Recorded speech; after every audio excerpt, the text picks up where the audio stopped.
Sans adalah salah satu karakter penting dalam cerita One Piece. Ada beberapa teori yang menyebutkan bahwa Sans sebenarnya jahat. Namun untuk saat ini jawaban dari pertanyaan tersebut adalah Sans bukanlah sosok yang jahat. Hal ini berdasarkan dari apa yang sudah Sans lakukan di sepanjang cerita One Piece. Beberapa teori yang menyebutkan bahwa Sans sebenarnya jahat adalah bahwa Sans memiliki koneksi tertentu dengan pemerintah dunia dan juga Goroshi. Hal ini dikarenakan dengan sikap banyak pihak yang berbeda terhadap Sans. Mereka seolah menghormati dan memahami apapun keputusan dan perkataan yang diucapkan Sans.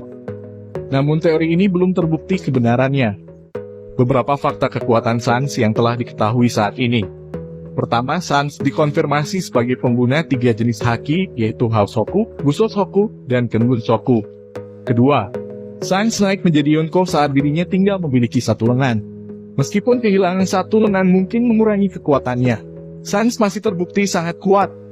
Ketiga, Sans dan Mihawk pernah bertarung sebelum Sans menjadi Yonko. Keempat, Sans bisa menahan pukulan Akainu dengan pedangnya di Marineford. Ini menunjukkan kekuatan yang luar biasa. Kelima, Sans bisa mengadu kekuatan dengan Shirohige meski hanya menggunakan satu tangan. Bahkan efek dari duel keduanya sampai membuat langit terbelah. Keenam, Sans adalah Yonko yang belum kalah untuk saat ini. Kenapa baru sekarang Sans ingin memperoleh One Piece? Kalau memang Sans baru ingin memperoleh One Piece sekarang, kami rasa kemungkinan paling besar adalah dia menunggu momen yang paling tepat untuk mendapatkan One Piece. Momen itu bisa jadi adalah sekarang. Sans tahu perlu ada raja untuk bisa mencapai One Piece. Meski begitu, tumbangnya Kaido dan Big Mom rasanya adalah kesempatan emas yang tak akan dilewatkan oleh Sans. Kalau benar Sans menunggu momen Joy Boy baru muncul, kami penasaran apa yang akan ia lakukan setelah ini. Apa dia memutuskan langsung ke Laftel? Atau apakah dia memutuskan membawa Luffy dan dia akan membiarkan Luffy yang mencari jalan?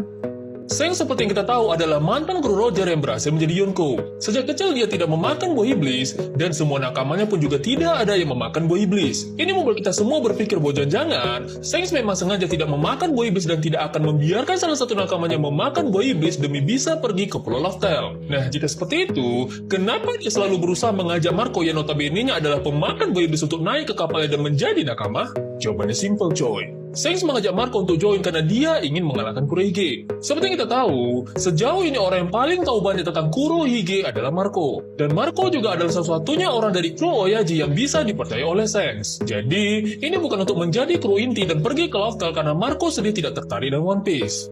Selama ini kita selalu berpikir jika Shanks adalah cara terkuat yang ada di dunia One Piece saat ini. Apalagi dia mantan kru Raja Bajak Laut, dan sudah dikonfirmasi juga bahwa dia keturunan Teribito dari keluarga Figureland. Akan tetapi, fakta menunjukkan sebaliknya. Saat di Wano, dia sempat hampir membunuh Admiral Grimble menggunakan haki rajanya dari jarak sekian mil. Akan tetapi, saat di sebelum dia justru tidak menggunakan kekuatan itu. Alias dia menggertak belum laut menggunakan haki rajanya dari tepian pantai, Shanks malah memilih capek-capek berenang untuk menyelamatkan Luffy dari gigitan belut bangke itu. Dan bodohnya bukannya berhasil memblok serangan gigitan si belut, Shanks malah yang terkena gigitan itu. Tangan Shanks pun kemudian putus secara permanen dan tak akan pernah kembali. So ya, benar Shanks lebih lemah daripada Laut dan Sea Kings? Ya jelas tidak, bro. Shanks bukannya tak bisa menggunakan hakinya dari tepian pantai untuk menggertak si belut. Shanks memang ingin berkorban untuk Luffy agar Luffy merasa hutang budi sekaligus terinspirasi dan menetapkan niatnya untuk menjadi Raja Bajak Laut. So ya, menurut kalian gimana?